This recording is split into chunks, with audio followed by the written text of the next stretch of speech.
Imagine you're roaming the cryptic streets of 1980s Bombay and a set of random people have strange encounters with you, as if they're all a part of a gang. What would you do? Confront them on the street and try to spoil their plans?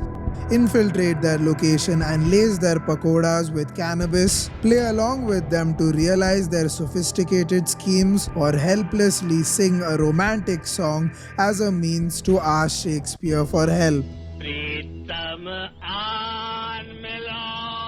In all honesty though, perhaps even Shakespeare can't help when matters of the gang are involved. But one can safely say that Sanjeev Kumar in Angoor tries all of these methods.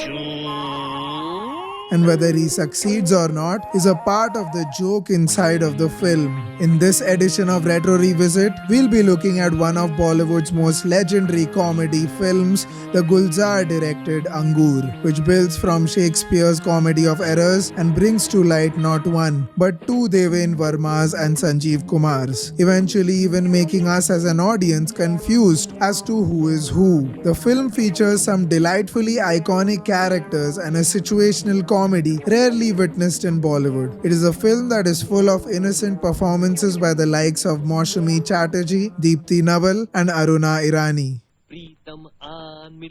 In terms of music, Angoor is a rare phenomenon to witness because although its music is by R.D. Burman, the songs don't really form a part of the spotlight. Instead, it is the sound design of the film that manages to highlight the beats of irony and catatonic confusion that the film manages to make. One of the most memorable songs of the film, Pritam Aan Milo, instead of exciting the audience, gives them a break from the comedy that is about to intensify towards the climax of the film.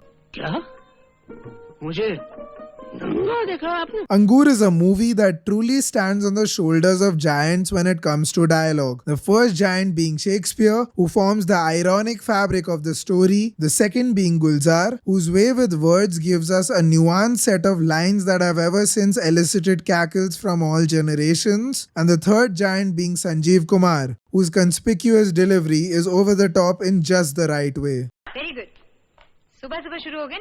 Angoor is a film notorious at trying to touch the tip of taboo subjects and still managing to stay innocent. It observes the effect of the comedy of double identities and a confused romance as a result of this. In this way, the film is closest to Shakespeare, who, as most of us know, was well known for slipping in odd puns and bizarre pairings into both his comedies and tragedies.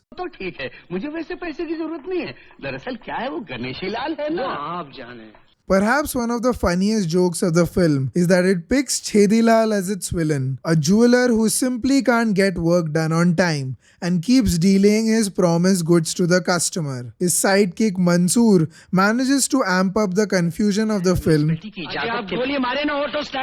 but this also acts as the inciting incident for the characters to finally meet face to face and resolve the film's grand dichotomy. Even though Angoor is a masterpiece and we only wish there were more Bollywood comedies like it, it suffers from some shortcomings. As hinted before, songs are one of the deficiencies that slow down the adrenaline rush from the witty humor of the film. Another odd shortcoming is that the film is at times bizarrely out of focus, as a result of which there are barely any in-focus shots on characters like Aruna Irani. But despite these issues, Angoor provokes a never-dying cult following that remembers some really iconic sequences like the train confrontation scene or the rope purchase one, which prove how well the director could use Shakespeare's premise to produce a meme-worthy film back in 1982. As for Retrofusion Boutique Homestays, our main focus is to help you go back in time to the aura and charm of films like Angoor, as we offer a Bollywood-themed homestay to you at the heart of Lonavala. Thank you for revisiting Angoor with us, and we hope that your Bollywood craze never dies.